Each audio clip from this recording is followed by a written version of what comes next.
Srbiju ćemo najbolje upoznati za trpezom. Kroz priču o mestima, ljudima i običajima, najbolji vodič bit će nam naše čulo ukusa. Dobrodošli u Soul Food Srbiju.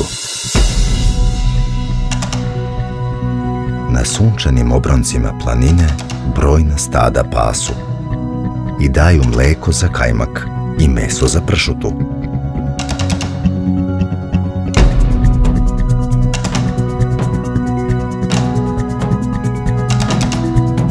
Zlatiborska pršuta to je ne samo druga najčešća asocijacija na zapad Srbije, već i vatromet za vaše čulo ukusa.